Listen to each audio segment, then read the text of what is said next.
Chapter 1. The river that should have taken him, the night howled like a wounded beast. And somewhere beneath that roar, the river carried secrets meant to stay drowned. Rain lashed through the pine forest, slicing the air like whips of ice. The moon was hidden, and the world smelled of iron, storm, and sorrow. I shouldn't have been out there. Omegas like me, we didn't wander after dusk, not since the Alpha's decree.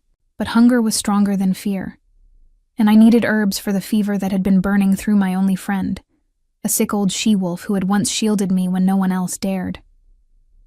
So I crept toward the riverbank, my torn shawl clinging to my shoulders, every breath a white ghost in the dark.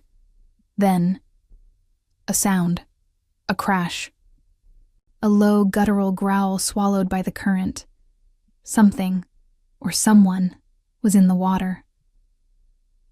My feet froze, half buried in mud, heart pounding so loud I thought the storm itself might hush to listen. Then the scent hit me, raw, potent, unmistakable. Wolf, but not just any wolf. An alpha, I should have run. The law of the pack was clear. An omega caught near an alpha without permission could be punished, or worse. But there was something in that scent, buried under blood and river water. Something familiar. I took one trembling step closer. The flash of lightning tore across the sky, and that's when I saw him. A massive wolf, fur matted with blood, dragged by the current. His side was torn open, his breath shallow, his claws scraping at the rocks as if refusing to surrender. Without thinking, I plunged into the freezing water. The current bit into me like teeth, dragging me down, but I fought, reaching for the limp body before it was swallowed by darkness.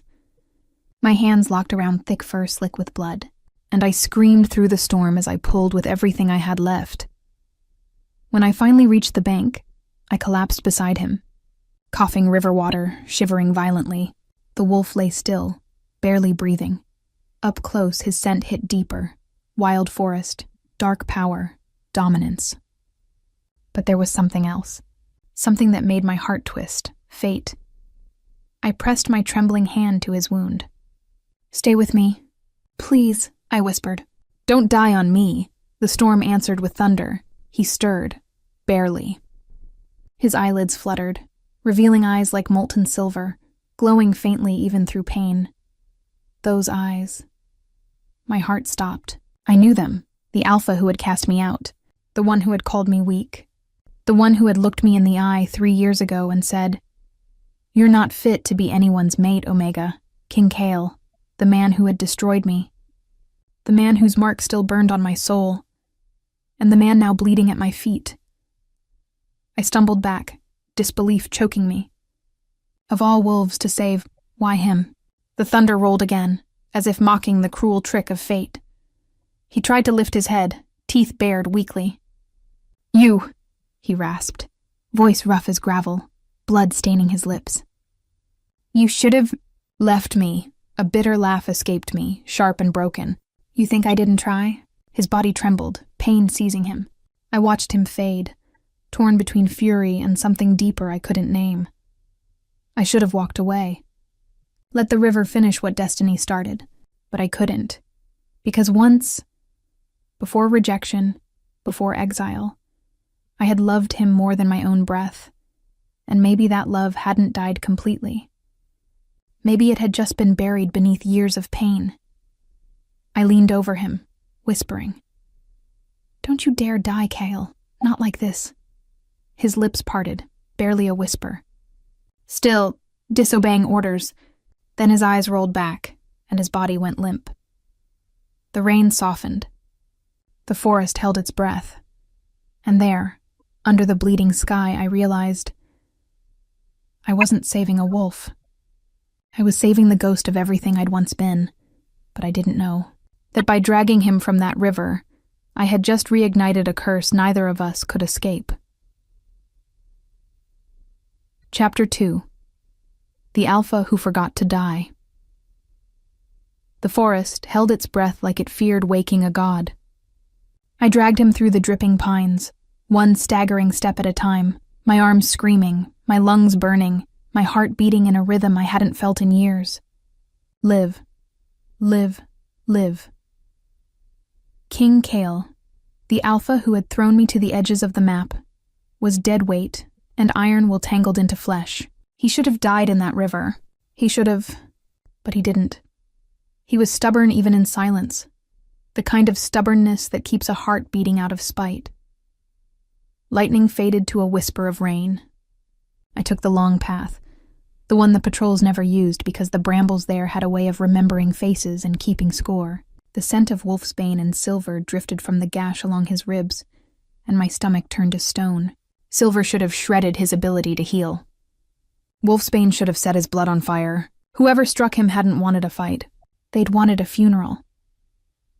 I hauled him toward the old mill, a ruin of stone and shadow tucked against the ravine, half swallowed by fern and ivy. The door resisted me with a groan, then yielded like a tired animal. Inside, the air was damp and cold, the dust smelling of wet grain and ghosts. I eased him down, pressed my palm to his neck, and felt it. The thread of pulse, stubborn and thin as a spider's line. But there. Don't make me regret this, I whispered, and it shook loose a laugh that sounded too much like a sob. A few coals still slept in the old iron stove. I coaxed them to life, the tiny orange glow shivering against the walls like a frightened star. I found a cracked basin, filled it with river water, and tossed in a pinch of dried feverfew and yarrow from my pouch. The scent lifted, bitter and clean, a knife through the rot of storm air. I turned back to him and my hand stalled. The wound carved across his ribs had gone black around the edges where silver had kissed bone. Blood seeped slow and reluctant, like the body was done giving. I tore strips from my ruined shawl, soaked them in the herb water, and pressed them to the wound. He growled, a low, broken sound, but didn't wake. That growl pulled at something I didn't want to look at. A memory. A night like this, years ago, when I had stood in his hall with my hands empty and my soul burning, and he had looked at me, looked through me, and said no. No to fate. No to me. No to the bond that sang in my bones. I should have hated him enough to walk away tonight. But the truth was uglier. The bond never died. It only rearranged itself into a dull ache that made breathing a kind of slow punishment. I forced my hands steady. "Hold on," I murmured. "If you let go now, you'll leave me with the question of whether I should have saved you. Don't do that to me. Not again." His eyes flickered open, a slit of molten silver in the dark. He didn't shift. He didn't have the strength. He just stared at me the way storms stare at the horizon before they decide whether to break it. "Why?" he rasped. The word caught me like a thorn. "Because I don't leave things drowning," I said, "even if they once threw me to the deep." The corner of his mouth twitched. Pain, not humor. "Always am stubborn. You would know," I said, and my voice cracked. He tried to move. The wound flared. He snarled through his teeth, a flash of the alpha beneath the ruin. I pressed a hand to his chest and he stopped. Not because I had any right to command him, but because I think he remembered for 1 second what it was like when we didn't have to speak to be heard. The herbal heat seeped into his skin. The black along the wound's edge shivered and retreated by the smallest margin. I didn't smile. Too soon, too fragile. The rain softened outside into 1,000 tiny prayers. "Who did this?" I asked. His eyes slid to the ceiling rafters. "Not the river," he said, voice soft as a blade. "The river was the mercy." A cold rush bit the back of my neck. Mercy meant intention. Intention meant the wound wasn't an accident. Wolves didn't fall into rivers like this. Wolves were pushed. Silver wolfsbane mix, I said. "You were hunted." He said nothing. That silence had shape. It had names he wouldn't give me yet. I heated a knife in the stove until it glowed dull red. The smell of iron rose like a warning. My stomach turned. I took a breath that scraped the air raw. "This will hurt," I said. "You won't like me for it." He turned his head toward me again, that silver gaze catching firelight. "I never liked you," he whispered. And then after a heartbeat that hurt, he added, "That was the problem."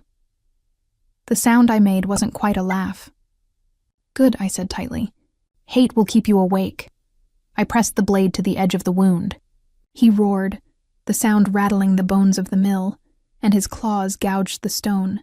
Heat and smoke and blood merged into a single red scream. I worked fast, burning out the blackened silver kiss that clung like rot, my other hand steadying his ribs, my cheek splattered with what the river had failed to keep. The air filled with the scent of seared flesh and bitter herbs and rain-soaked fur. The Alpha King didn't beg. He didn't break. He swallowed the hurt like he'd taught me to swallow silence. When I pulled the blade away, he was shaking, sweat and river water and blood turning his fur into a dark tangle. He panted, teeth bared, and for a second the old terror of alphas rose in me, the terror every Omega is trained to carry. But it passed. He wasn't a monster. He was a man who had forgotten how to bleed in front of anyone. Again, he forced out. I stared. No. Again. You'll go into shock. Then, he said, and his eyes held mine with a command that had once felt like a home. Keep me here. Something broke in me. Something soft and useless. The kind of softness that had gotten me thrown out of his world. I pressed the heated blade again. He roared again, and this time the sound wasn't just pain. It was grief. It was the kind that scrapes your insides clean and leaves only the clear cold of what matters. I burned until the edges were clean. I burned until the silver stink lifted. I burned until his body stopped trying to crawl away from itself. When it was done, I wrapped the wound in clean strips, my fingers shaking so hard the knots were ugly. He lay still, breath sawing, eyes glassy. I wiped my hands and looked down at them like they belonged to a stranger. Sleep, I said, not because I was gentle, but because my voice had no other trick left. He shifted then. Not fully, only enough for Bones to remember how to be human. The fur receded like night dragged back by a cruel dawn, leaving a man in its place, scarred and breathtaking and terrible. The old scars crawled like pale lightning over his chest. The new one I had made burned across them like fresh thunder. His face, God's, it had changed and it hadn't. The mouth still shaped like defiance, the jaw still carved from winter, but the eyes, when they opened fully, held something I had never seen before. Fear. Not of me. Of loss. I should have died, he said quietly. You almost did, I answered, and my throat closed around the truth. You almost left me with nothing but your choices. I didn't want that. He studied me the way kings study maps of land they pretend they don't already own. What did I leave you with instead? Questions, I said, and a wound time didn't cauterize half as clean as that one. The corner of his mouth did that almost smile again. You're different. So are you, I said. Your enemies have learned how to aim. The wind pushed against the door like a hand. The mill creaked. Somewhere in the drip of rainwater and the hiss of cooling metal, a new sound bloomed. Soft, rhythmic. Wrong, I went cold all over. Footsteps, slow, careful, learning the language of the dark.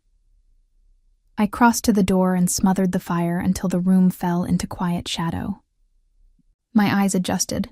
The world resolved into edges. The hair on my arms lifted. The footsteps paused just outside the wall of ivy. Whoever it was had followed the drag marks I couldn't disguise. Clever. Patient. Not a scout. A closer. Kale's hand closed around my wrist. His skin was hot, fever licking up the ladder of his veins. If I shift now, he breathed, I tear it open again. Then don't, I said. Let me be the teeth you can't use. His grip tightened, not to stop me, to anchor me. He released. I slid to the side of the door, knife in one hand, a whisper of yarrow crushed under my thumb in the other to sharpen my senses. The footsteps resumed in 3, 4 and a scrape. The faint click of metal. My pulse counted heartbeats and possibilities. The door eased inward with a sigh, and a blade entered before the body did. A thin, elegant knife with a serrated belly, and a filigree hilt etched with a sigil I recognized from the margins of nightmares. A folded hawk's wing pierced by a thorn. Not our pack. Worse. Not a pack at all. Hunters. The kind that wore human faces and sold wolf deaths like rare spices. He stepped inside, a silhouette cut from patience, hood dripping. I caught his scent and swallowed bile. Oils to blunt wolf noses, clean ocean-cold steel. And under it, the ghost of wolfsbane. He didn't look at me first. He looked at the floor, at the drag lines, at the dark shapes resolving into meaning. His eyes moved like someone reading a language that had been their first lullaby. When he turned toward the cot, when his blade tilted toward Cale's chest, I didn't think. I moved. The knife I threw wasn't meant to kill. I knew I wouldn't get that clean. It clipped his wrist, enough to make him drop the elegant thing that wanted my alpha's heart. He hissed and spun. I closed the space and met him like a storm meets a cliff. Reckless, inevitable, hungry to break. He was good. He flowed around me in angles and calculations. A dancer with murder for a partner. We traded cuts. Mine burned. His bled. He smiled when he tasted his own iron. The smile said he loved this. Loved the work of ending lives that howled at the moon. Rage lit up my nerves one by one, and for a breath I was 20 again. Unbroken and stupid enough to believe that love could argue with a king and win. I fainted low, saw his shoulder twitch, and drove my knee into his ribs. Air left him. I slammed his head against the stone, and he slumped hard enough for me to hear the soft change in his breathing that meant blackness had claimed him. I grabbed his dropped knife and held it over his heart. Cale's voice dropped into the room like a falling star. Don't kill him. I didn't look back. Give me a reason. We need answers, he said, and the word we found the old ache in me impressed. I tied the hunter with the rope I used to secure the mill door when the wind lost its temper. I stripped him of his poisons. Bottles clinked. Knives kissed the floor. A tiny dart with a glittering tip rolled into the ashes. I knelt and sniffed it. My vision shivered. The glitter was dried. It didn't matter. My body knew its name. Moonbreaker. A drug that turned wolves' blood against them. Banned in every decent corner of the world. Which meant it always found a way through. Cale watched me with fever-bright eyes. You know your apothecary, he said. I know what's used to chain us, I answered. Us, he repeated softly, like the word were a stone he needed to test the weight of. I turned away before he could see what that did to me. I soaked another strip and pressed it to his wound. His hand caught mine before I could pull back. Hot skin, heavy bones, the old ruined song. I meant what I said, he murmured. I should have died. But something in that river. Refused. Me, I said. I was in that river. No, he whispered. Before you. Something else. A scent, a promise, a memory I don't deserve. It dragged me toward you like a tide that knows only one shore. My heart beat a wild rhythm that wanted to become a word. I didn't let it. You're delirious, I said. Save your poetry for your council. He smiled. Not cruel, not royal. Human. It hurt more than the knife had. You used to like my poetry. I used to like believing you were capable of it, I answered. Rain thickened again beyond the walls. The hunter stirred, a slow return to light. Cale's eyes sharpened. The fever retreated an inch. His jaw set in that old war line. We don't have long, he said. He won't be alone. No, I agreed. He'll be the hand the arm sends first. And the arm? I let the truth land between us, heavy and wet. The ones who sell our skin to men who like the smell of power. Cale's gaze slid to the hunter's sigil. A muscle ticked in his cheek. Something like shame crossed his face and vanished. They should never have gotten this close. You sent me far from your walls, I said softly. Far is close when no one is watching. His eyes closed for a breath. When they opened, they didn't look away from me. I was wrong, he said. The room tilted. Not from the rain, not from blood loss, from the shape of a thing I'd once begged the moon to hear and send back to me unbroken. Save it, I said. Too fast. Too sharp. Words don't stitch like thread. He nodded, and the acceptance there nearly undid me. Then let me give you something else. What? Truth, he said. Someone within my walls opened the gate that led me to that river. And the scent I remembered before I sank wasn't wolfsbane. It was roses and smoke. It was the scent I buried when I told fate no. My breath left me. The old mill seemed to lean in to listen. You're fevered, I said, but my voice didn't sound like mine. You're remembering wrong. His eyes were steady. Am I? The hunter moaned. Questions swarmed like hornets around honey. The night outside pressed its ear to our door. I took a breath that knew it was a mistake and asked it anyway. If I hadn't been at the river, would you still be here? No, he said. and in that one syllable I heard every unmade choice we'd tried to outrun. But I am, and so are you, and whoever wanted me dead didn't plan for either. I turned the hunter onto his back, the elegant blade resting at his throat. His eyes fluttered open into mine. He saw what I wasn't hiding. Talk, I said softly, or I let the alpha behind me forget that mercy is a language he ever learned. The hunter smiled with blood between his teeth, that patient smile again.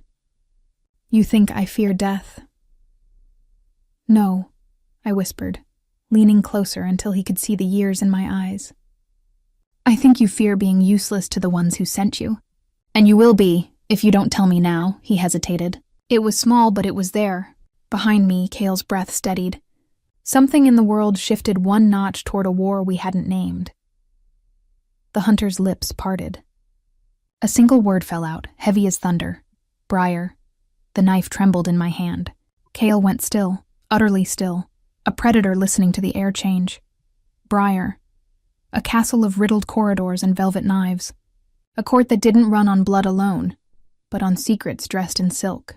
The one place our pack pretended didn't exist, because admitting it did meant admitting that power can be bought cheaper in shadows than won in daylight. Kale's voice dropped to a place winter can't thaw. Close his eyes, he said. We moved before dawn. I didn't ask where. I didn't ask how he thought he'd walk. I didn't ask if I was included in the we he'd used. I simply nodded, because the answer had already been written into the night when I dragged him from the river.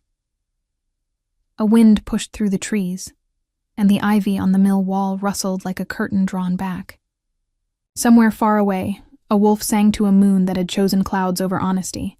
I tasted iron and rain, and the beginning of something that would either save us or finish what the river started. We had a name.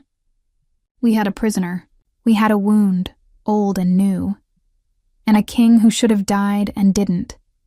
And we had me, the rejected Omega who refused to let the water keep what it wanted. Hook your heart to this. At dawn, we would walk into the open with a secret that bled, a bond that wouldn't die, and an enemy that had finally said its name. And the first face waiting for us would be one I had prayed never to see again. Chapter 3.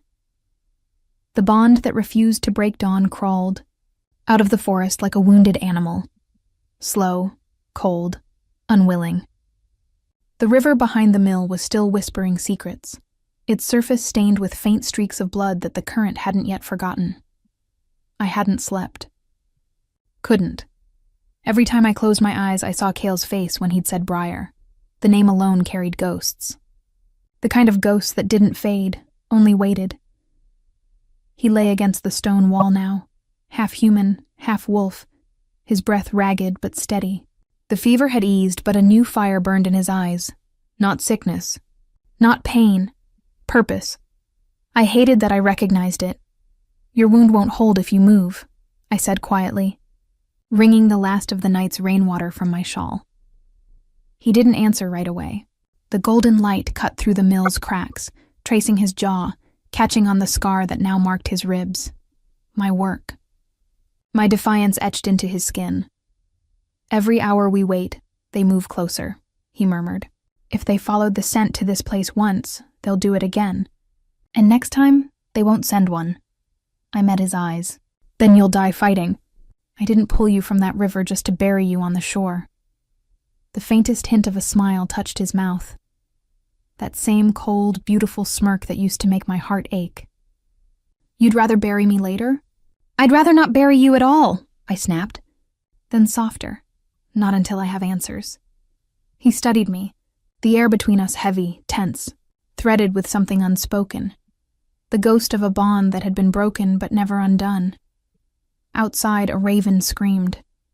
The sound echoed through the valley like an omen. Briar, I whispered, the name tasting of old blood. Why would they come for you? Why now? Kale's jaw tightened. Because I refused to kneel. To who? He looked at the ground for a long moment. When he spoke, his voice was low, almost reverent. To the Council of Alphas who built their thrones on silver chains and human gold. Briar trades in loyalty, the kind you can buy with fear. They offered me an alliance. I told them my pack would never sell its wolves. And they tried to drown you for it. He nodded once. They don't like being told no. I felt a cold weight settle in my chest. The pieces began to fall into place. The wolf's bane, the silver wound, the hunter's crest. But one piece didn't fit. Why send humans? I asked. Why not wolves? Kale's eyes darkened. Because wolves can be swayed. Humans can be bought. But the kind they send... His gaze drifted toward the unconscious hunter still tied to the pillar. They're trained to kill what they can't understand. The man stirred, groaning softly. I reached for the blade on the floor before he could move. Kale's hand caught my wrist, gentle but firm. I'll question him, Kale said. You can barely stand. Then I'll sit, he replied, voice rough but resolute. But he'll answer me. The hunter's eyes fluttered open, green, sharp, calculating. He looked from me to Kale, recognition flashing like lightning. You should have let the river finish the job, he rasped. Kale leaned forward, every trace of the wounded wolf gone. In its place sat a king, and robbed you of the chance to beg for your life. The hunter smiled through the blood on his lips. You can kill me, Alpha, but the deal's already sealed. Briar doesn't stop because you bleed. Then maybe it stops when you do, I hissed, pressing the knife closer to his throat. He laughed. Soft, broken, cruel. You think you're saving him? You're just dragging him toward the same end. The river was mercy. What waits now? His justice. Kale's eyes turned silver bright. Justice for who? For her, the hunter whispered, and that single word made the air in the room freeze. Her who? I demanded. He grinned, teeth red. The one you both forgot. Before Kale could move, the man bit down hard on something hidden between his teeth. His eyes rolled back and the stench of burnt wolfsbane filled the air. Within seconds, his body went limp. I stumbled back, choking on the smell. Poison. He killed himself. Kale's hand fisted in the dirt. Coward. But I wasn't looking at the corpse. My mind was spiraling around his last words. The one you both forgot. I turned toward Kale slowly. Who was he talking about? His face gave nothing away, but his silence did. Kyle. He exhaled, long and bitter. My sister. The words hit like a knife to the gut. Your sister? You never said... She died. He cut in sharply. Years ago. Or so I believed. I stared at him. And now you think she didn't? He shook his head once, jaw clenched. No, I think Briar made sure I believed she did. Outside, the storm began to gather again. The wind carried the scent of wet earth and something darker, a promise of ruin. Then we find them, I said, and we find her. Kale looked up at me, disbelief flickering in his eyes. You'd come with me? After everything? I met his gaze without flinching. I didn't drag you from that river to let someone else finish what they started. Besides, my voice faltered, but I forced the truth out anyway. If Briar's behind this, they'll come for me too. You don't reject the Alpha King and survive without making enemies. Something shifted in his eyes. Respect, sorrow, maybe even guilt. You always were braver than I did. The words hit harder than they should have. I turned away before he could see how they landed. We burned the hunter's body before dawn broke fully. His ashes scattered into the river he'd hoped would claim Kyle. The smoke curled skyward like a prayer no one would answer. Kyle watched in silence. His wound still bled beneath the bandages, but he didn't seem to feel it. The pain was elsewhere. Older, deeper. What are you thinking? I asked. He didn't look at me when he said that maybe fate isn't done punishing me yet. Or maybe it's giving you a second chance, I said quietly. He turned then, his eyes catching the pale morning light. And what about you, Omega? What does fate owe you? I smiled, and small, sad reel. Nothing. It already took everything once. What's left is mine to take back. For a heartbeat, neither of us spoke. Then, without another word, he turned toward the path leading out of the valley. We left the mill behind, a graveyard of secrets and ghosts. The forest opened before us, endless and whispering. The scent of rain clung to our skin, the promise of war heavy on the wind. As we walked side by side through the mist, one truth burned quietly in my chest. I had saved the Alpha King once. But this time, if we failed, I might be the one who needed saving. And somewhere far ahead, hidden among the ruins of Briar, a woman with the Alpha King's blood waited, smiling in the dark. Chapter 4. The Wolf Who Hunted Shadows. The path from the mill bled into wilderness, thick, wet, and whispering. Every tree seemed to lean in as we passed, as though the forest itself knew what hunted us. The sky hadn't yet decided between night and morning. It hung heavy with bruised clouds, streaked with gold and gray. Cale moved beside me, his steps slower than they used to be, but steady. The Alpha King who once commanded armies now limped through mud, a blade hidden beneath his cloak, a wound still leaking beneath the bandage I'd tied with trembling hands. Every time he faltered, my heart clenched. I hated it. How easily worry still found room beside anger in my chest. How even after everything, his pain felt like mine. The silence stretched between us like a ghost that refused to leave. Until finally I broke it. How far is Briar? Cale's voice was low. 2 days if we take the ridge route. Less if we follow the river. And which one gets us killed faster? The river, he said without hesitation. That's why we'll take it. I gave him a sharp look. You can't fight with that wound. I don't plan to fight, he said, glancing sideways at me. Not unless I have to. I scoffed. Since when do you wait for someone else to strike first? Since the last time I didn't, he murmured. Something in his tone made me stop walking. Kyle, what really happened that night? Who did this to you? For a long moment he said nothing. The wind caught his hair, dragging it across his face like strands of black fire. When he finally spoke, the words came slow and careful, like he was afraid saying them would make them real. I was returning from a meeting with the Southern clans, he said. They'd warned me about Briar. Said someone inside their ranks was buying loyalty with silver and blood. I dismissed it. I thought no one in my pack would ever betray me. He laughed once, a dry, bitter sound. I was wrong. I felt the cold spread through me.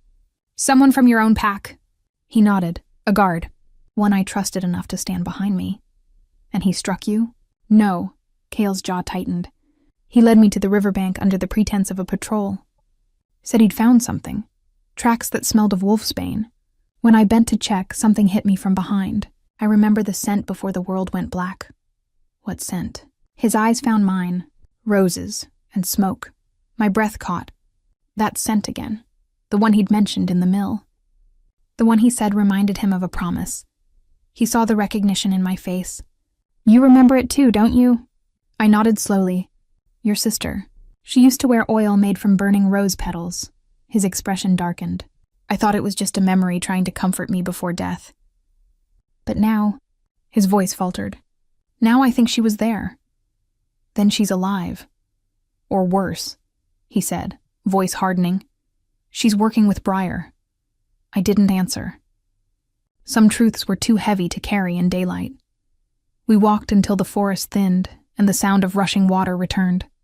Louder this time, wilder. The river curved ahead, its surface reflecting the broken light of dawn. Mist rose from it like smoke from a battlefield. That's when the wind shifted, and my blood froze. Wolfsbane. The scent was faint, but unmistakable. Cale stiffened. They're close. Before I could respond, a soft whine cut through the mist, a sound so quiet it almost sounded human. Then another, and another. Stay behind me, Cale said, drawing his blade, but I didn't listen. The sound wasn't a threat. It was a cry. I pushed through the reeds until I found it, small, trembling, eyes wide with terror. A pup. No older than a few weeks, its fur black as midnight, its paw trapped in a steel snare. Oh, gods. I dropped to my knees. Cale was beside me a moment later, his expression unreadable. It's bait, he said. They left it here to draw us out. I don't care, I hissed. Help me free it. He hesitated, scanning the trees. Then, with a low growl of frustration, he knelt beside me and pried open the trap with his bare hands. The metal groaned, slicing into his palms, blood mixing with rust. The pup whimpered once and collapsed into my lap. I tore a strip from my cloak, wrapping its paw gently. Its tiny heart hammered against my chest, wild with fear. Then, a branch cracked. Kale was on his feet instantly, blade raised. From the tree-lined shadows emerged, 5 figures cloaked in gray, moving with the silence of hunters. The same sigil glimmered on their weapons. A hawk's wing pierced by a thorn. Briar's mark. Kale stepped forward, his presence shifting. The alpha in him awakened, slow and terrifying. Even weakened, his power rolled through the clearing like thunder. "Come to finish what the river couldn't?" he called out, voice low, dangerous. The leader, a tall man with silver eyes and no scent, smiled coldly. "The river only cleansed what needed to drown. But you, King Kale," his gaze flicked to me, "and your little traitor Omega, your unfinished business." My blood ran cold. Kale's snarl split the air. "You dare touch her?" the man laughed. "Touch? No, we're only here to collect." He raised his hand. Arrows flew from the mist, slicing through the air. Kale lunged, pulling me behind a fallen log as the shafts buried themselves in the earth where I'd been standing. I clutched the pup to my chest, heart hammering. "They're using poison-tipped arrows," I noticed, Kale growled. His eyes flashed silver again. "Stay here." Before I could stop him, he surged forward, blade flashing through the fog. The first hunter fell before he even screamed. The second met Kale's blade with his own, and lost his head a moment later. He fought like a storm unleashed, all fury and grace and blood. But every strike cost him. His wound tore wider, blood soaking his cloak. "Kyle!" I screamed, but he didn't stop. A hunter lunged from behind, blade aimed at his back. I moved without thinking. My knife found the man's throat before his blade found Kale's. He dropped at my feet, eyes wide with shock. Kale turned, saw me, and for the briefest moment, amid the chaos and blood, something like pride flickered in his gaze. Then the last hunter moved. Silent, precise, his arrow aimed straight at Kale's heart. I threw myself between them. The arrow struck my shoulder, the force knocking me to the ground. Fire exploded beneath my skin. I screamed, the scent of wolfsbane flooding my nose. Kyle caught me before I hit the ground, his hands pressing over the wound. No, stay with me." The world tilted. The trees blurred. My lungs burned. "The poison was fast, too fast, I told you." I tried to smile, my voice breaking. "I don't leave things drowning." "Stop talking," he growled, voice shaking. "You're not dying for me," the pup whimpered somewhere nearby. The wind howled. I felt the world slipping, edges fading, sound turning to a dull hum. Kale's hand cupped my face, his thumb trembling against my cheek. "You hear me?" His voice cracked, raw and desperate. "You're not dying. Not like this, not because of me." "Then save me," I whispered, barely audible. Something primal flashed in his eyes, wild, dangerous, unstoppable. His pupils dilated, his breath deepened, and for the first time since that night years ago, I felt the bond, the mate bond. It roared back to life, burning through the darkness like fire in dry grass. Kale's voice dropped to a growl. "I swore I'd never mark you. I thought it would spare you pain." His hand trembled as he brushed hair from my face. "But I won't lose you again." His fangs grazed my neck. I gasped as heat shot through me, pain and pleasure tangled, unstoppable. The world went white. The poison's burn vanished. My heartbeat steadied. Every nerve in my body screamed, and then melted into something fierce and alive. Kale pulled back, his lips stained red. "You're mine," he whispered, voice shaking with fury and relief. "No river, no god, no curse will take you from me again." My vision cleared slowly. The hunters were gone. The forest was silent again. And I wasn't the same. His mark pulsed beneath my skin, glowing faintly like embers. The bond we had buried years ago had clawed its way back to life. But as the light faded, I saw something in his eyes, something that wasn't relief. It was fear. He knew what he'd done. By marking me again, he had broken the law of the alphas, and somewhere far beyond the river, in the dark towers of Briar, Someone would feel that bond ignite and know exactly where to find us. Chapter 5. The Blood Oath of the Alpha King. The world swayed between silence and storm. The river hissed behind us like a serpent waking. The wind carried the scent of iron and smoke, and somewhere in that trembling dawn, something ancient had been reborn. The bond. It pulsed between us, raw and unhealed, golden threads woven from pain, longing, and something far older than forgiveness. I could feel him now, not just beside me, but inside me. Every heartbeat of his echoed through my veins like thunder chasing lightning. His fear, his rage, his guilt, all of it burned through me as if it were mine. Kyle was staring at the mark on my neck, faintly glowing where his teeth had broken the skin. His lips parted, his voice barely more than a whisper. "What have I done?" I pressed a hand against the bite, still warm. "You saved me." He shook his head, pain carving lines deeper than his wound ever could. "I bound you again. I gave you back the curse you never wanted." I managed a broken laugh. "And yet, it feels like breathing again." He looked at me then. Really looked. And for the first time since the river, the mask of the Alpha King slipped. His eyes softened, silver fading into gray. "You don't understand. The mark isn't just a bond. It's a beacon."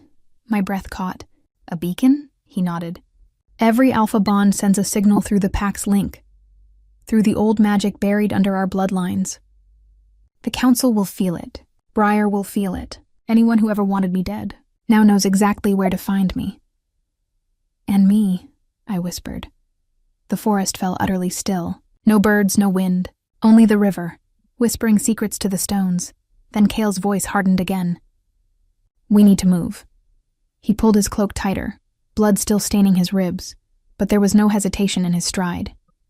The Alpha was awake again. I followed, my shoulder burning with the ghost of the poison that should have killed me. But the mark pulsed stronger with every step, healing, binding, reminding me that whatever this was, I couldn't run from it anymore.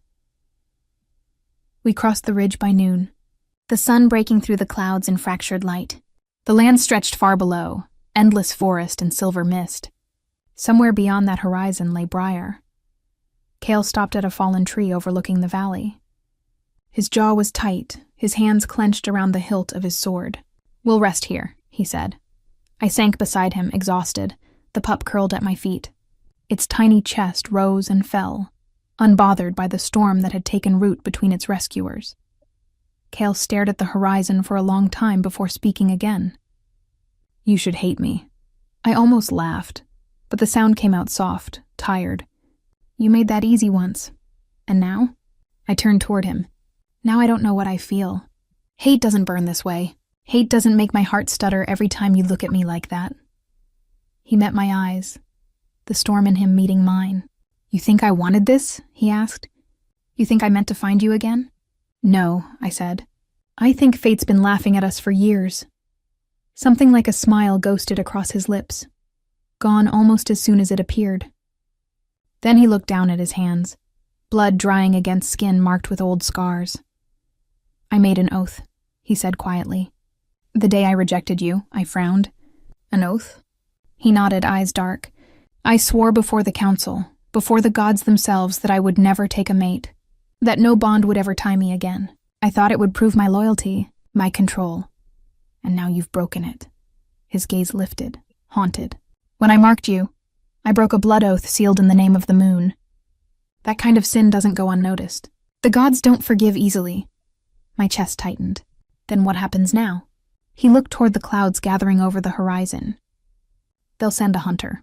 Another one?" "Not like before," he said. "This one won't be human.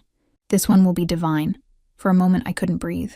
"You mean the blood oath enforcer?" he interrupted. "A creature older than any alpha alive. It hunts oathbreakers and bond thieves. If it senses my mark on you, it will come for both of us." The silence that followed was suffocating.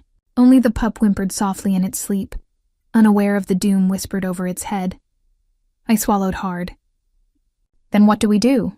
Kale turned toward me, his eyes blazing like molten silver. "We find Briar before it finds us. If my sister truly lives, she might be the only one who knows how to stop what's coming. And if she's the one who sent it, then I'll do what I should have done years ago, he said darkly. And the bloodline that betrayed the crown. The words cut through me, sharp and cold. I saw the flicker of pain behind his anger, the way his hands trembled just slightly when he said it. Whatever she had done, she was still his sister.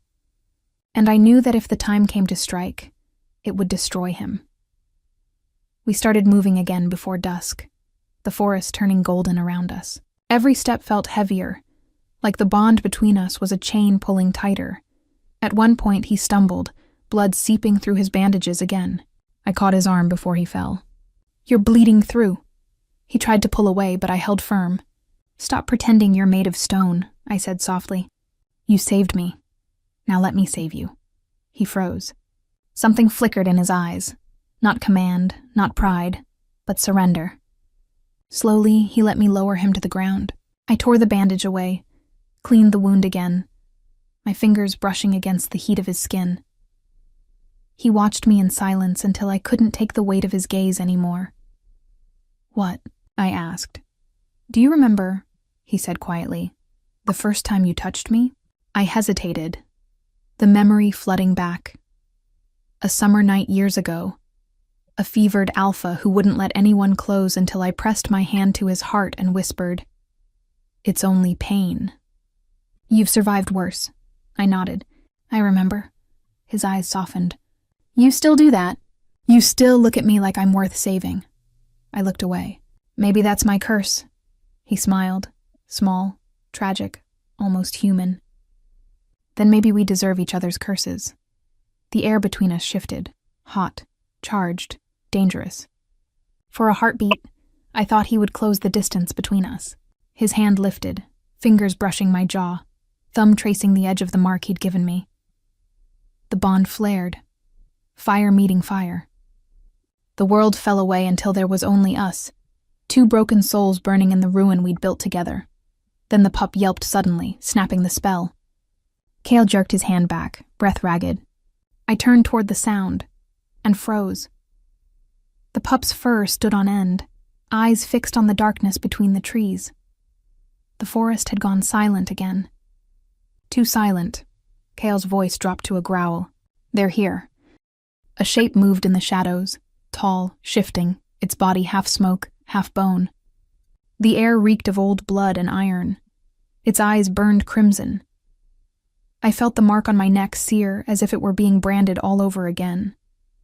Cale stood, his sword gleaming in the dying light. "The Enforcer," he whispered. "They've found us."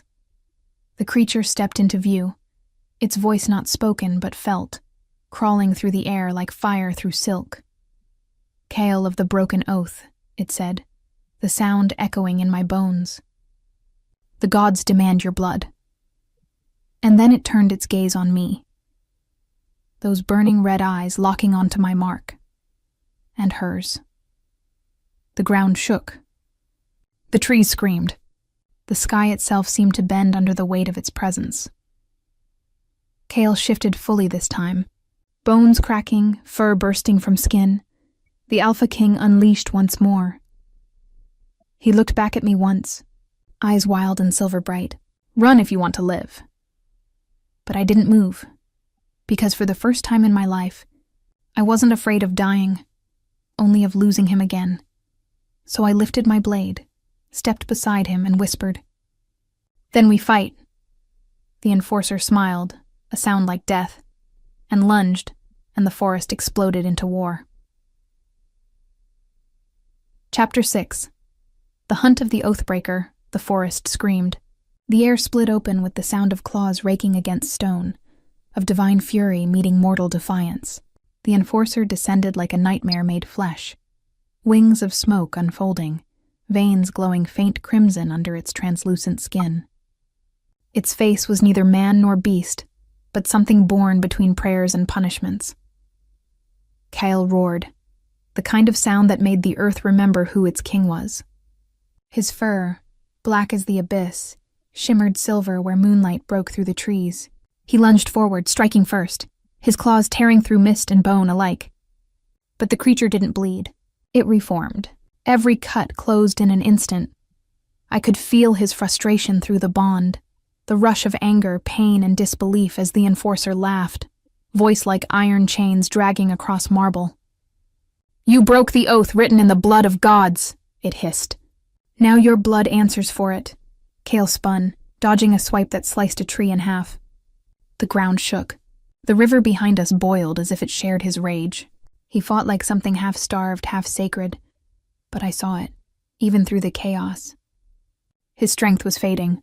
The wound from the hunters still bled. Every strike cost him more than the last. "Cale," I shouted, running toward him. "It's feeding on your power. Stop attacking head-on." He growled, snapping at the enforcer's throat, his eyes burning silver-bright. "It's divine," he snarled through the bond. "It doesn't bleed like mortals do. Then we make it bleed differently." I screamed back. My hand went to the small pouch tied to my belt. Herbs, salts, dried petals, bits of crushed moonroot. My mother's old remedies. I remembered her saying once, "The gods don't die by blades, child. They die by truth." I dropped to my knees, fingers digging through the dirt. The ground was slick with blood and ash. But beneath it, I found what I needed. The earth's heartbeat. I pressed my palms into it and whispered words I hadn't spoken in years. The air around me shivered. The wind shifted, carrying the scent of old magic. Omega magic, soft and forbidden. The kind Cale had once forbidden me to use, fearing it would expose me to powers even alphas couldn't control. Now I didn't care. The earth responded. Roots twisted, branches groaned, the river hissed louder, as though my voice had reached the ancient veins beneath the forest. The enforcer turned its burning gaze toward me, confusion flickering in its hell-lit eyes. Cale saw the shift, felt it through our bond. "Don't," he began, but it was too late. I stood, power crawling through me like lightning through veins of stone. The bond between us pulsed, alive, awake, and for the first time, I felt not just his power, but ours. I raised my hand. The ground split open beneath the enforcer's feet. A scream, high, furious, tore through the clearing as roots snaked upward, wrapping around its body, searing where they touched its smoky skin. Cale's voice filled the bond, rough and full of disbelief. "What are you—" "Ending it," I whispered. "With you." The enforcer thrashed, the air thick with the smell of burnt earth and divine rot. It tried to tear free, but every time it did, the roots regrew, fed by my blood, my voice, my fury. I stepped closer until I could see the flickering veins beneath its translucent chest. "This bond," it hissed, its voice fractured now, a blend of 10,000 screams. "It is unnatural, a union of rejection and defiance. You cannot rewrite fate. Watch me," I breathed. Cale lunged forward again, his claws igniting in silver fire, the same light that pulsed through my veins. He struck at the creature's heart just as I thrust my hand toward its chest. The power met in the middle, alpha strength colliding with omega spirit, and for a heartbeat, the entire forest went silent. Then the world erupted. Light tore through everything, the trees, the river, the night itself. The enforcer screamed, its body fracturing into shards of light that fell like dying stars. The sound was unbearable, the power blinding. I felt it ripple through my bones, tearing through my lungs, through us. When it ended, the air was heavy with ash. The creature was gone, nothing left but dust glowing faintly on the forest floor. Cale stood still, panting, his fur matted with blood and firelight. Slowly, painfully, he shifted back, bones cracking, the Alpha King returning to flesh. His chest rose and fell in shallow, uneven breaths. I stumbled toward him, every step agony. The world tilted, but he caught me before I fell, his hands still trembling, pressed against my waist. "You shouldn't have done that," he rasped. I smiled weakly. "You're welcome." He shook his head, eyes blazing with equal parts fury and fear. "You used blood magic. Omega's flame. It burns both ways. You could have died. But I didn't," I whispered, resting my forehead against his, "because you didn't let go." His thumb brushed my cheek, leaving a streak of soot and warmth. The fury faded from his gaze, replaced by something far more dangerous, tenderness. "You were always stronger than I wanted to believe," he said softly. "And you were always too proud to admit it," I replied, a small smile tugging at my lips. He laughed once, a real laugh this time, low and raw, the kind that sounded like a memory rediscovered. "Fate must be laughing at us." "Maybe," I whispered, "but I think it's scared of us now." The pup padded between us then, nuzzling against Kale's boot. Its tiny eyes reflected the faint glow of dying embers. He looked down, then back at me. "It's not over," he said quietly. "The Enforcer was just the beginning. The moment it died, the gods will have felt it. Briar will have felt it. And your sister." He nodded grimly. "She'll know I'm coming." The words hung between us. Promise and threat intertwined. The wind shifted again, colder now, carrying the scent of rain and metal. A storm building somewhere unseen. I looked at Kale, at the blood drying on his jaw, the exhaustion in his stance, the stubborn fire in his eyes. "Then we go to Briar," I said. He frowned. "You can barely stand." I met his gaze and smiled through the ache. "Neither can you. Seems fair." For a moment he said nothing. Then, with a sigh that sounded almost like surrender, he brushed a hand against my cheek again. "Then we face it together," he said softly. "The cursed king and his impossible mate." The bond between us flared once more, not painful now, but fierce and alive. Our hearts beat in sync, our breaths tangled, our souls bound by choice and defiance. As we turned toward the horizon, the first drops of rain began to fall, hissing against the ashes of what we'd destroyed. Behind us, the forest whispered. Ahead of us, Briar waited.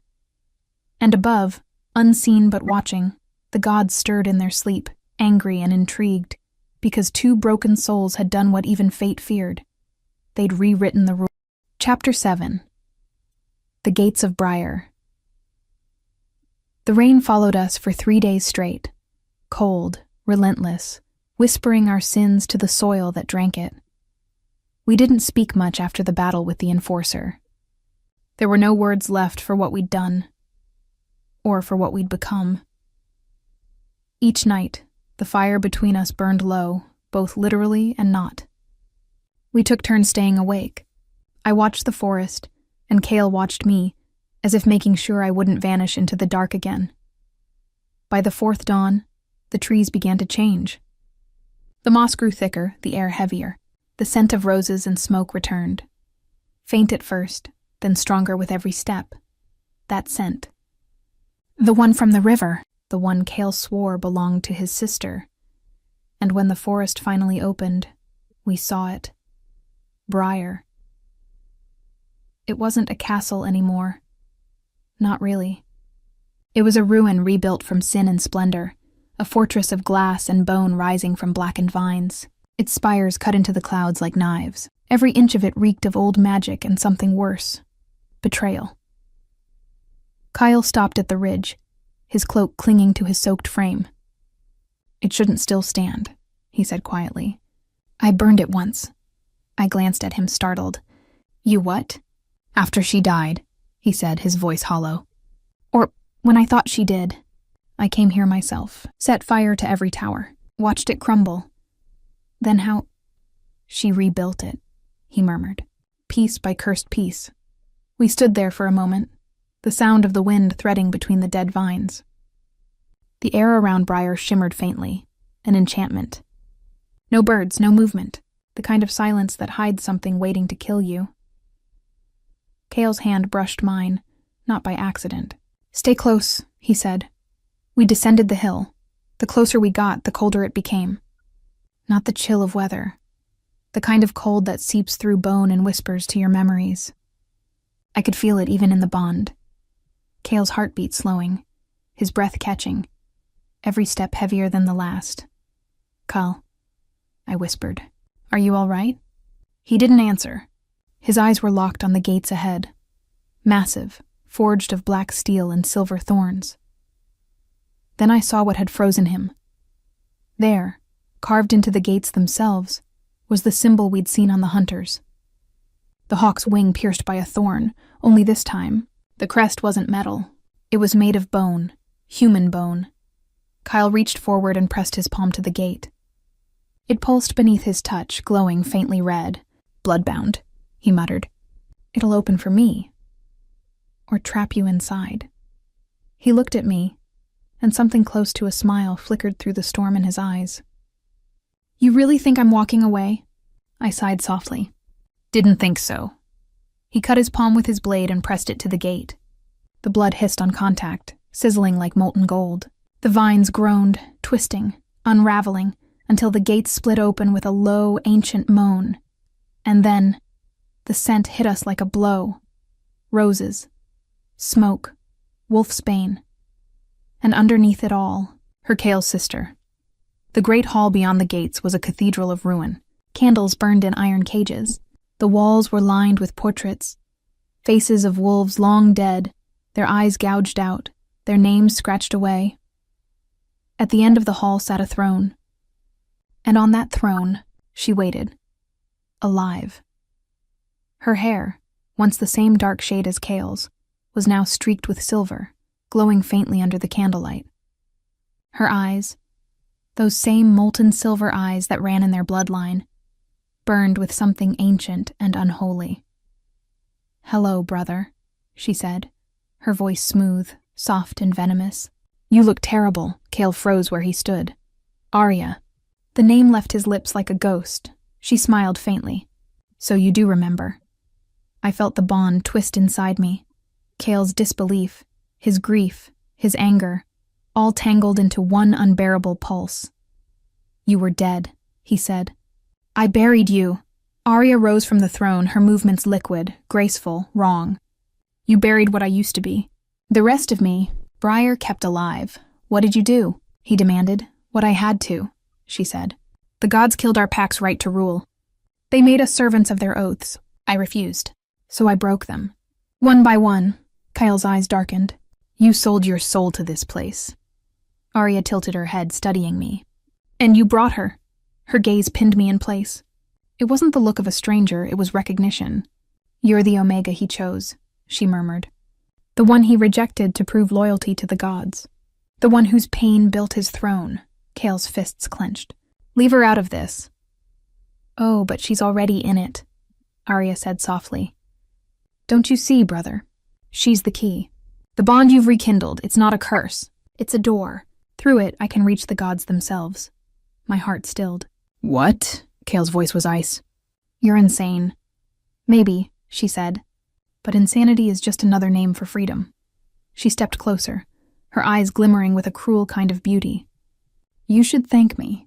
The gods sent their enforcer, didn't they? And yet here you stand. Because I wanted you alive.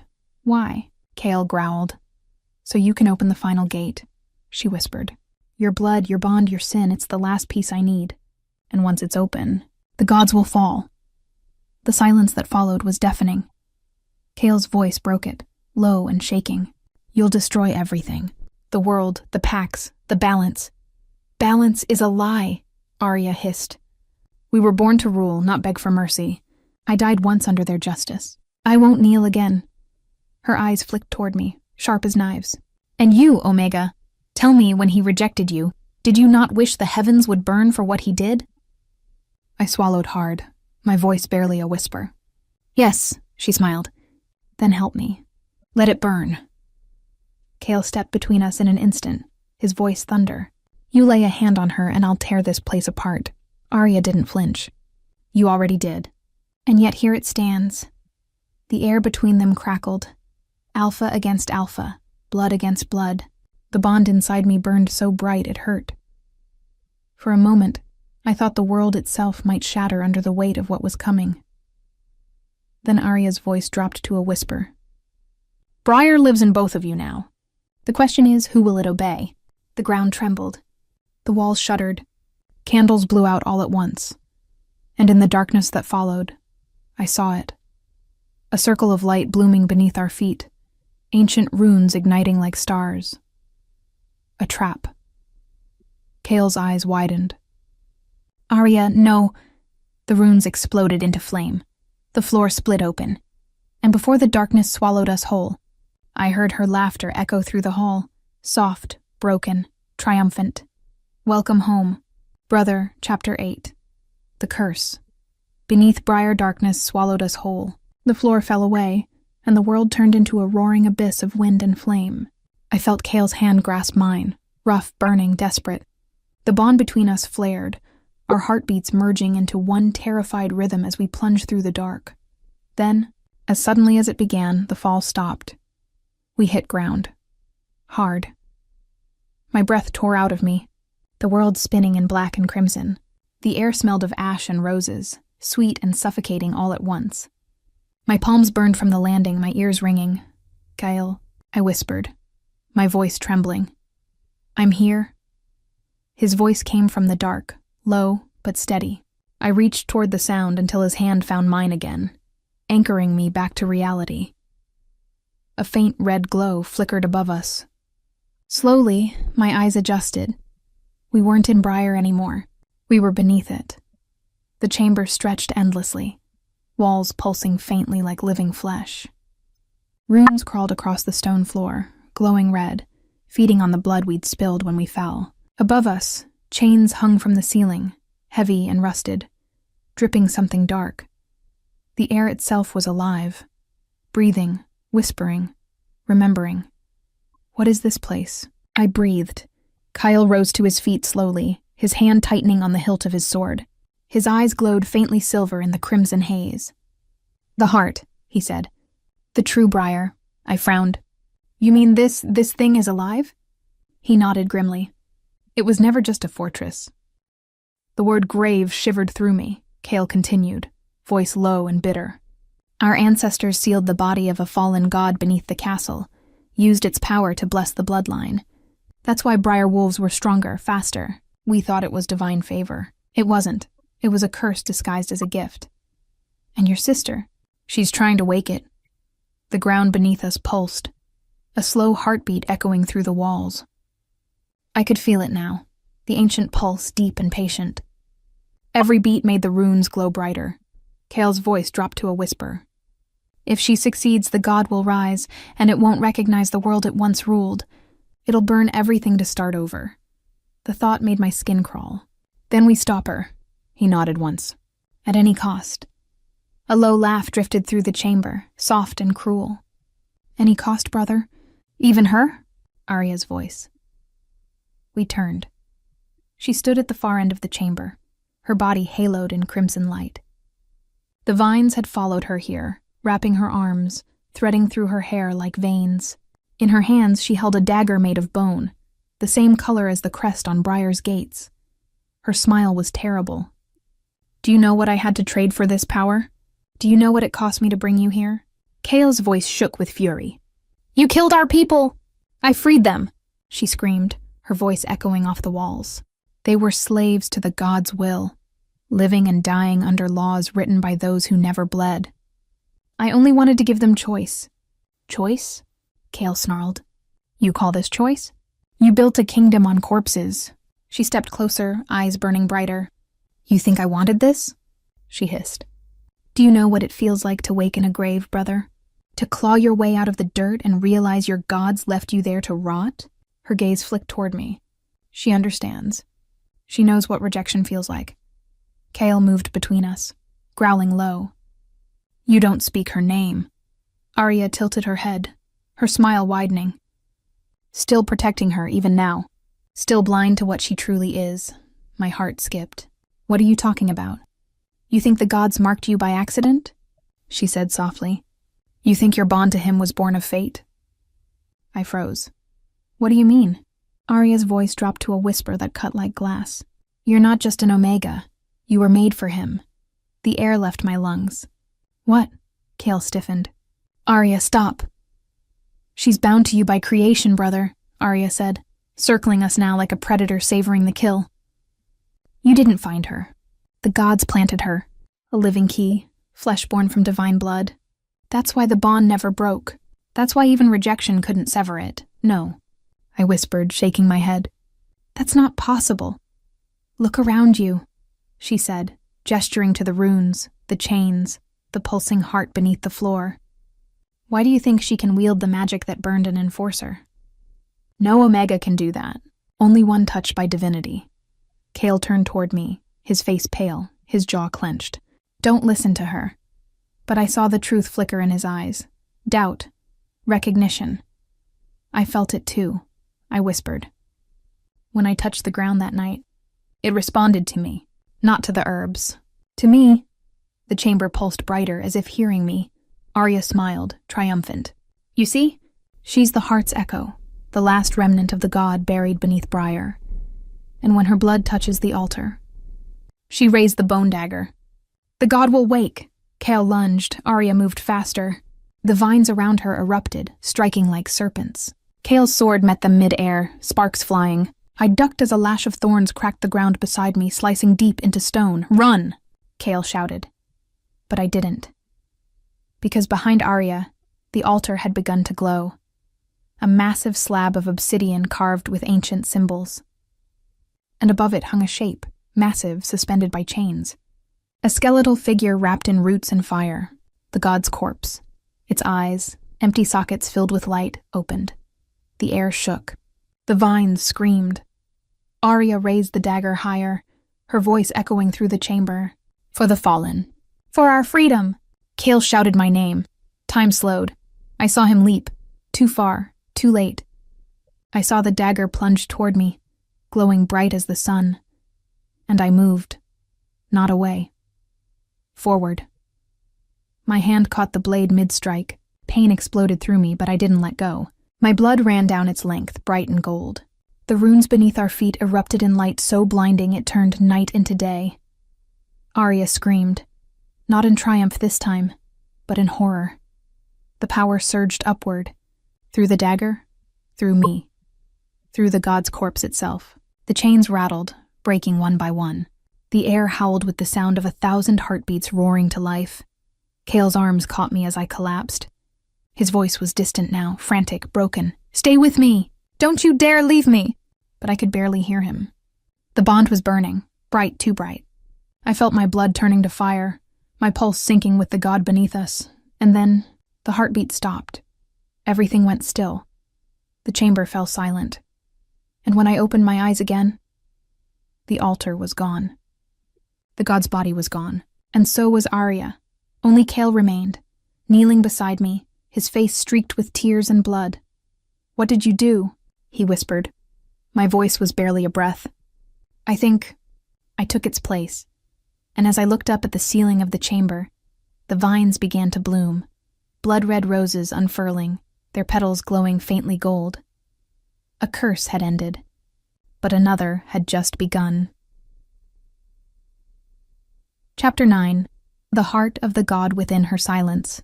A silence so heavy it felt alive, pressing against my chest until breathing became a choice.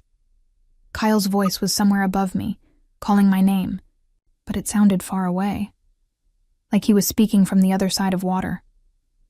The chamber pulsed faintly, red and gold light flickering across the broken runes. The air still smelled of roses and blood. I tried to move, but my limbs weren't mine anymore. They felt heavier, slower. My heart beat out of rhythm with the world. Deeper, louder, strange. Lyris, Cale whispered, his hands cradling my face, his voice shaking with something raw. Look at me. Please. I opened my eyes. His face blurred in the golden light, his silver eyes wide with terror. I could feel his heart hammering through the bond, but beneath it, another pulse now answered. Not mine, not his. Something older. Something that shouldn't have been awake. The god's heartbeat. It thudded through me like a second rhythm. A storm beneath my skin. Kyle. My voice cracked, unfamiliar. It's inside me, he froze. What are you saying? I can feel it, I whispered. The god, the one she tried to wake, it's not gone. It moved. His eyes widened. Horror and disbelief tangled together.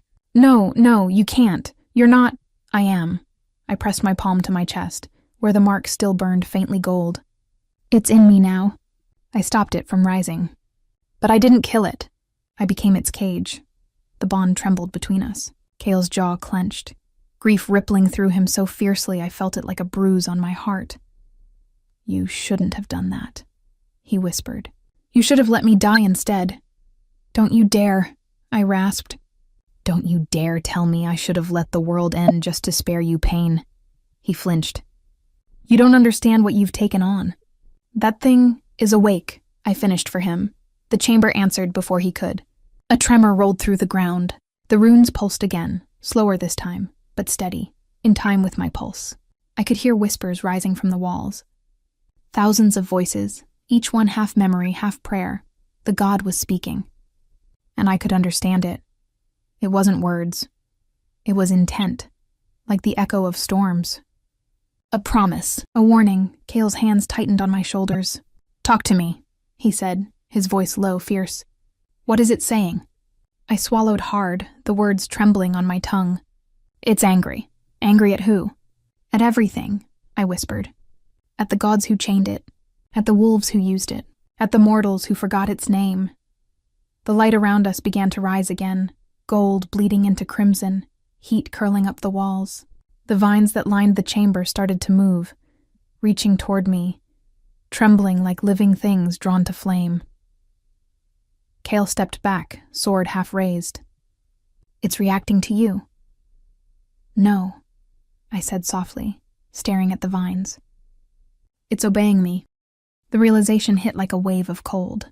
The vines twisted around my wrist, not attacking, not restraining, waiting. Kale's breath caught. "Lyra, stop. I'm not doing anything," I whispered. But the truth was I didn't need to. The god was moving through me, its will and mine tangled. The vines rose higher, curling through the cracks in the stone ceiling, glowing brighter with every pulse of my heart. Kale reached for me, his hand hovering just inches away. "Listen to me. You have to fight it. Whatever power it gave you, it's not yours. It never was." I looked up at him then, tears cutting through the soot on my face. "It feels like mine now." The bond between us shuddered, light and dark clashing, fighting for dominance. For a heartbeat, I felt his rage and his fear and his love all at once. It almost broke me. Then he did something I didn't expect. He dropped his sword. The sound rang through the chamber like a bell of surrender. He stepped closer until his forehead touched mine. His voice was low, shaking. "You are not a god. You are not a curse. You are mine. And if I have to burn every throne and tear down every sky to remind you of who you are, I will." The world trembled. For a second, I almost believed him. But then the god moved again. A searing light tore through my veins. My back arched and I screamed, the sound not entirely human. The vines surged upward, bursting into flame. Gold fire erupted from my skin, cracking through the stone like sunlight breaking through night. Kyle shouted my name, grabbing me before I collapsed. But the light didn't fade. It spread, through the walls, through the ceiling, through the ancient corpse that had once been the god's vessel. And then, I heard it. A voice. Deep. Ageless. Speaking from inside my own heartbeat. "You carry my silence. You carry my hunger. Let me rise, and I will give you eternity," I gasped, clutching my head. "Get out. Get out of me." Kale pulled me close, his voice harsh. "Fight it, Lyris. Don't listen!" "He cannot save you," the voice hissed. "He rejected you once, remember? I will never reject you. I will make the world kneel." Tears blurred my vision. "Stop." Kale's arms wrapped around me tighter. His words broke through the storm. "You're stronger than it. You always have been. Look at me." I forced my eyes open. His face, blood, ash, and defiance filled my world. His gaze held me like a promise he refused to break. The god's voice thundered again, furious now. "You would defy divinity for him?" "Yes," I whispered. "Every time." The mark on my neck burned, the bond flaring to life like a sunburst. Kale's heartbeat matched mine, the rhythm merging again. The light inside me convulsed, gold turning to white, white to shadow, then collapsing inward. And then, silence. The glow faded. The vines stilled. The chamber sighed as if relieved. Kale caught me as I fell forward, holding me tight. His hands trembled as he brushed hair from my face. "You did it," he breathed. "You took it back," but I didn't answer. My pulse was weak, shallow, fading. The power inside me was quiet now, but not gone. I could feel it sleeping, waiting. He pressed his forehead to mine again. "Stay with me, Lyris, please. You promised we'd face it together." I tried to smile. We did. My hand lifted weakly to his cheek, smearing his tears. "If it wakes again, promise me something," his voice broke. "Anything. Don't save me next time," I whispered. "End me." He flinched like I'd struck him. Don't ask that. But I was already fading, my body heavy, my heartbeat echoing somewhere far below the earth, 2 rhythms once again out of sync. The last thing I saw was Kale's eyes, silver burning in the dark, filled with fury, love, and despair. And somewhere in the silence between those beats, the god whispered once more, "You cannot kill what was born to be worshipped." The world went black. Chapter 10. When the god wakes in her skin rain drummed against stone somewhere far above, a steady rhythm like the world's heartbeat echoing through layers of earth and time. I floated between that sound and the silence inside me, the silence that wasn't mine. Something stirred beneath my skin. Something vast, watching, waiting. The god hadn't died. It had simply settled. Kyle's voice reached me first, muffled, broken. "Breathe, Lyris. Come back to me." I wanted to answer, to tell him I was trying, but my lips refused to move. Every breath burned like swallowing fire. My body wasn't mine. It was a battlefield, half mortal, half divine. I heard the tremor in his words, the way he whispered my name like a prayer he no longer believed would be answered. Then, the world shifted, a rush of air, the smell of smoke, the scrape of steel. Kale carrying me, his bare feet splashing through the shallow water that pooled across the god's chamber floor. Each step was agony for him. I could feel his strength flicker through the bond, thinning, bleeding away. But he never slowed. He laid me gently against a fallen pillar, his hands shaking as he brushed the wet hair from my face. "Lyris." His voice cracked. "Open your eyes, please." The god stirred again. The sound that escaped my throat wasn't human. A low, distant hum, the whisper of storms across ages. The walls around us shuddered, runes flaring alive again. Kale's breath caught. No, not again. My eyes opened. The gold had returned, brighter, molten, alive. Veins of light crawled down my arms, tracing every vein like cracks in porcelain. The god inside me spoke without sound, its voice sliding through the marrow of my bones. "He begged for mercy once," it murmured. "When he cast you away. Shall we remind him what mercy costs?" "Stop," I gasped, pressing my palms to the ground, trying to cage it back. "Not him."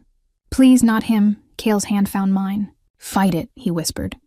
"I know you can." The god's laughter echoed through me, 1,000 voices in one. "He broke the bond once. Why protect him now?" "Because I loved him, even when I shouldn't. Even when he'd torn me apart." But love wasn't a language the divine understood. The chamber began to quake again. Vines ripped free from the floor, wrapping around Kale's ankles, his wrists, dragging him backward. He roared, shifting halfway, claws bursting from his hands, eyes glowing silver, but the vines held him fast. "Lyris," his voice thundered through the dark. "It's using you. You have to—" His words drowned under the sound of my own scream as the light exploded out of me again, bursting across the cavern in a flood of gold and red.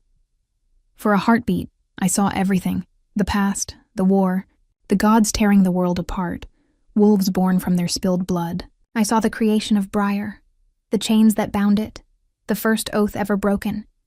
And at the center of it all, I saw her, not Arya, me. The god's whisper caressed my mind. "You are what I was before the heavens fell. Flesh made of faith, power born from loss. Rise, my vessel. The world will kneel."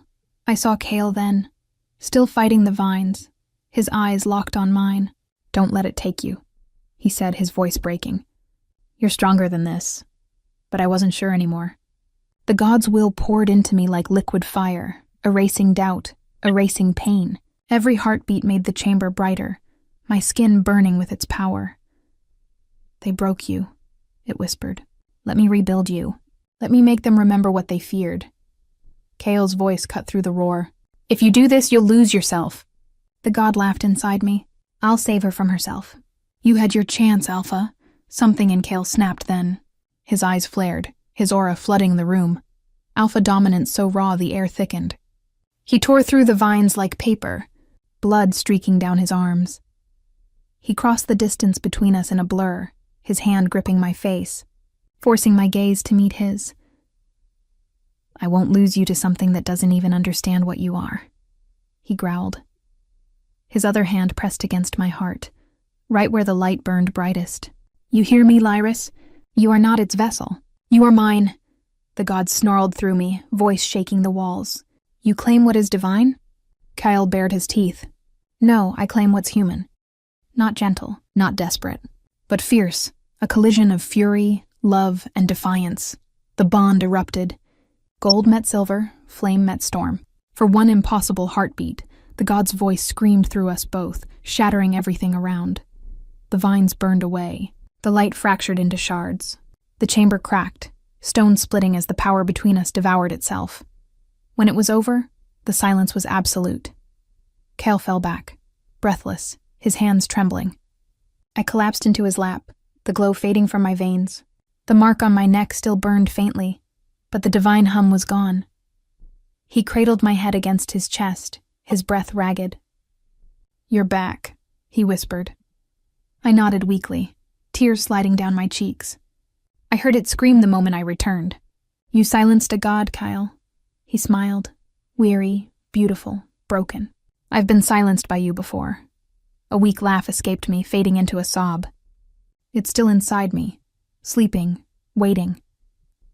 "Then we'll make it wait forever," he said softly. "Even gods die when they're forgotten."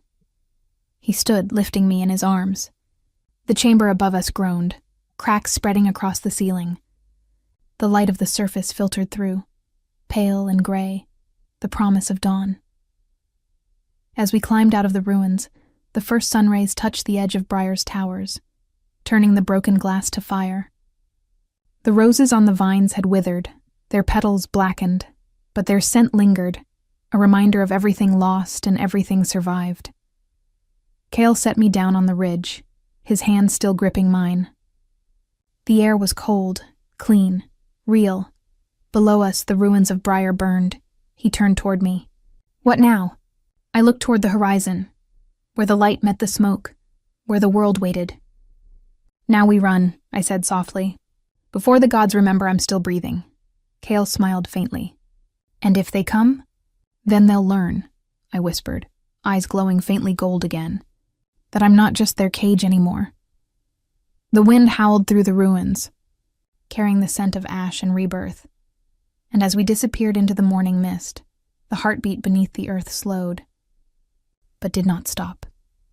Because somewhere in the shadows of Briar, the god smiled. Every cage breaks eventually. Chapter 11. The God Who Dreamed Through Her. The road away from Briar was carved from ash and silence. The forest that once sang with life now stood hollow, its trees blackened and bowed, like sentinels mourning the fall of something sacred. The sky was pale, not the blue of freedom, but the gray of aftermath. Smoke still clung to the horizon, whispering of what had burned. Kael and I didn't speak for a long time. Every step we took felt stolen, borrowed from a world that shouldn't have let us live. The god inside me was quiet. Too quiet. But silence isn't peace, it's waiting. I could still feel it under my skin, coiled like a sleeping serpent, its heartbeat echoing faintly beneath my own. Every now and then, when the wind shifted or the sun hit the horizon just right, I swore I could feel it breathe. Kael's hand brushed mine, a soft, grounding touch that reminded me where I was, who I was. His fingers were warm, but his eyes, they were distant. "You're still bleeding," he said finally, voice rough from hours of silence. I glanced down at my arm, the faint cracks of golden light still visible where the god's power had burned through my veins. "It doesn't hurt anymore," he frowned. "That's what worries me." We stopped near a stream. The water reflected us both, him, scarred and wild, me, pale and wrong, the faint gold in my eyes betraying what lingered within. He knelt beside me, washing blood and soot from his hands. I thought once the god was sealed, it would end, that we'd have peace. There's no peace in things like us, I said softly. We were never meant to survive the kind of story we fell into. He looked up sharply, eyes flashing silver. Don't talk like that. Like what? Like you're already gone. I turned away from the intensity in his gaze. Maybe I am. Maybe what came back from that pit isn't entirely me. He rose, the air shifting around him, that quiet, contained alpha fury radiating through the bond. No, I know you. I know the sound of your heartbeat, the scent of your fear, the way you look at me when you're trying to hide a smile. I'd know if you weren't you. Would you? I whispered. Because sometimes I can't tell anymore. The wind rustled through the burnt trees. The god's whisper stirred in the back of my skull, a low velvet voice. He cannot see it yet, but soon he will. They all will. I flinched, pressing my hand to my temple. Stop! I hissed under my breath. Kale froze. Lyris, what is it? Nothing. I lied quickly. He stepped closer, but I turned away before his hands could touch me. If he did, he'd feel it. The faint hum beneath my skin, the divine energy that hadn't died with the ruins of Briar. I didn't want him to know. Not yet. We made camp when night fell. The stars were faint, the moon half-eaten by clouds. Kale sat across the fire from me, sharpening his blade more for distraction than need. I watched the sparks rise into the dark. Each one looked like a dying prayer. Finally, he broke the silence. I keep thinking about her, he said. About Arya. I didn't respond. She thought she was saving the world, he continued. She wasn't evil, not in the way the council will remember her. She was just broken, like me. You're not broken, Kyle. He smiled without warmth. Then why does everything I touch end in blood? I looked into the flames. Because you keep trying to save people who've already decided they're beyond saving. He lifted his gaze, meeting mine. Then what does that make you? Something between saved and damned, I whispered. He was quiet after that. The fire crackled between us, a fragile wall of warmth in a world that had forgotten the word. Hours later, when the flames had dwindled to embers, I felt it again. That pulse, the god dreaming. The world around me shimmered, fading like mist. The trees dissolved. The sky turned black and endless, pierced by threads of golden light. I wasn't asleep, but I wasn't awake either. Then I saw it, standing before me, the god. Not as a corpse or a whisper this time, but a shape carved from starlight and shadow, its face neither male nor female, its eyes bottomless voids.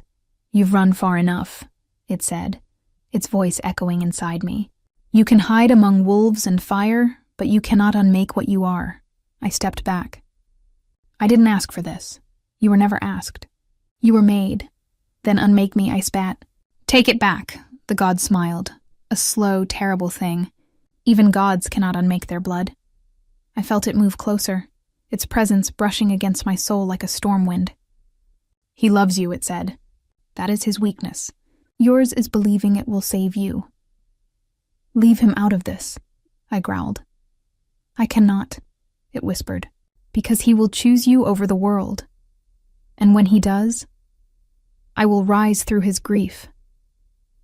The world rippled, stars flickering out one by one. I gasped and woke up, choking on air. The fire had gone out. The forest was silent again. Kale was asleep beside me, his arm draped protectively across his sword. The god's voice lingered in my head like a poison I couldn't spit out. Every love ends the same, in sacrifice. I looked at Kyle, the rise and fall of his chest, the faint scar at his throat, the man who had walked through hell to bring me back, and I knew, deep down, what the god meant. If it woke again, it would use me to destroy everything. And Kale would never let that happen. Which meant one day soon, he'd have to kill me. I lay back against the cold earth, staring at the fading stars until dawn. listening to the heartbeat beneath my ribs that wasn't entirely mine. And somewhere in that endless quiet, the god sighed contentedly inside me. Sleep while you can, little wolf. When I dream again, the world will burn. Chapter 12. The last prayer of the Alpha King Dawn broke in shades of crimson, the color of endings. The forest stretched out before us, silent, emptied of birdsong. Every shadow felt like a memory, and every breath tasted of something that shouldn't have survived the night. Kale walked ahead, his shoulders tense, his cloak torn and damp. The Alpha King no longer looked like a ruler. He looked like a man who had bled too much, lost too much, and still refused to fall. I followed quietly, the weight of the god's heartbeat pulsing inside me like a drumbeat from the underworld. Each step felt borrowed, a gift the divine hadn't decided whether to take back yet. Where are we going? I asked softly. He didn't look back. To the ruins of the Eastern Shrine. It's the only place old enough to hide you from what's coming. I frowned. Hide me? He nodded once. If the god wakes again, it'll sense you first. The shrine is warded, older than any pack magic. It might give us time. Time for what? Kale's voice dropped low. To find a way to end it. Or to end you before it consumes you. The words cut deeper than his sword ever could. I swallowed the ache rising in my throat. You'll kill me then? When it asks. His steps faltered. For a moment the alpha mask cracked, and I saw the man beneath. Haunted, trembling, desperate. If that's what it takes to save you, he said, I'll do it. Save me.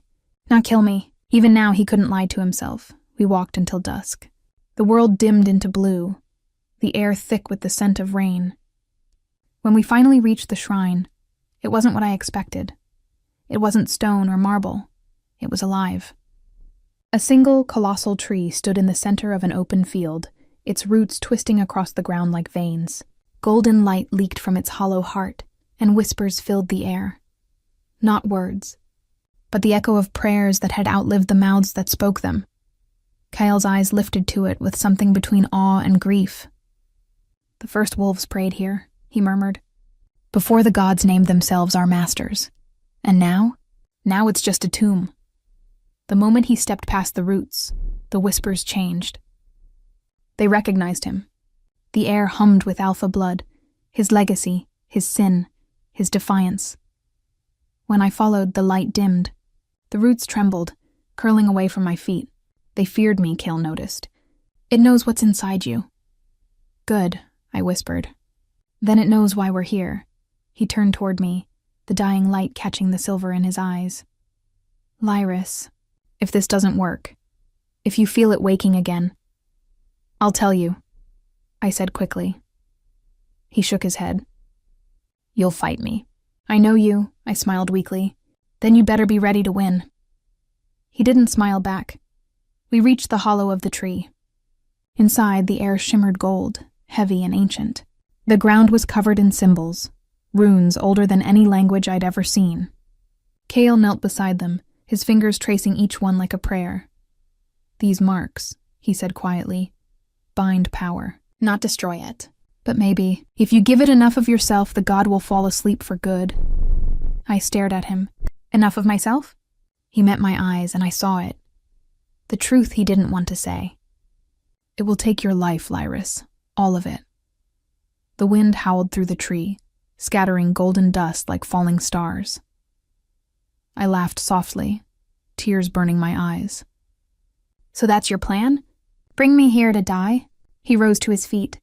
I brought you here to choose. Choose? He stepped closer, his voice trembling despite the steel in it. If you stay, you'll die, but the world will live. If you leave, it'll burn, and I'll have to kill you myself. I stared at him, heart splitting in my chest. And what about you? You'll just keep breathing after that? He looked away. I stopped breathing the night I threw you away. For a long moment, there was only silence. The sound of rain hitting the bark above us, the slow, steady thrum of the god inside me waiting. Then I took his hand. Then let's finish it together. His eyes snapped back to mine. No, I won't let you die for me again. I smiled faintly. You don't get to decide that anymore. Before he could stop me, I stepped into the center of the runes. The light surged beneath my feet, gold turning to white. The air vibrated, alive, burning, divine. The god woke. It roared through me like wildfire, clawing to be free. I screamed, every nerve ablaze. Kale lunged forward, but an invisible force threw him back against the wall of roots. "Lyris!" His voice broke. "Don't do this." The light poured from my skin, cracking through the air like lightning. I felt my heartbeat slow. Not from fear, but surrender. The god's voice filled me once more, furious and pleading all at once. "You think you can end me with your heart?" I smiled through the tears. "No, with his." Kale's voice cut through the storm. "Then take it!"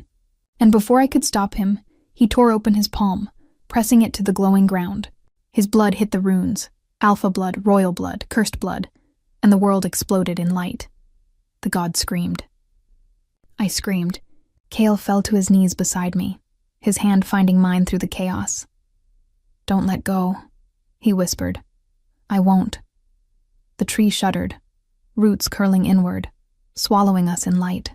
The god's voice fractured, rage turning to sorrow, power to dust. Then, silence. When the light faded, the forest was still again. The shrine no longer glowed.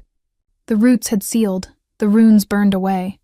Kale lay beside me, motionless, his hand still in mine, his chest barely rising. I turned toward him, weak, trembling. "Kale." He smiled faintly, blood staining his lips. "I told you, we'd finish it together." "No," I whispered, panic clawing at my throat. "No, no, no." His hand lifted weakly to touch my cheek. "You're free now. Don't waste it running from ghosts." Tears blurred everything. "Please," but he was already gone. The wind shifted, carrying his scent one last time. Smoke, pine, rain. The bond between us pulsed once, bright and sharp, then broke. The sound it made wasn't thunder. It was the quiet exhale of love dying. The god inside me stirred once more, its voice softer now. "He prayed for you." His prayer reached me. That is why I sleep. And I realized, in the hollow silence of the shrine, that Kale's sacrifice hadn't killed the god. It had tamed it through him, through love.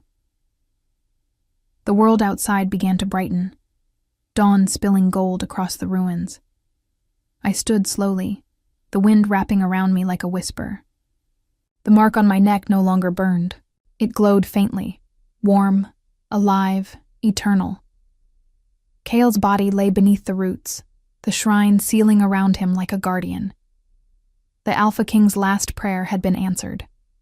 The god would sleep. The world would live. But I would carry both their hearts forever, the divine and the damned. And somewhere beyond the veil of dawn, I swore I heard him whisper just once, "Run free, my Omega," like, subscribe and comment for part 2.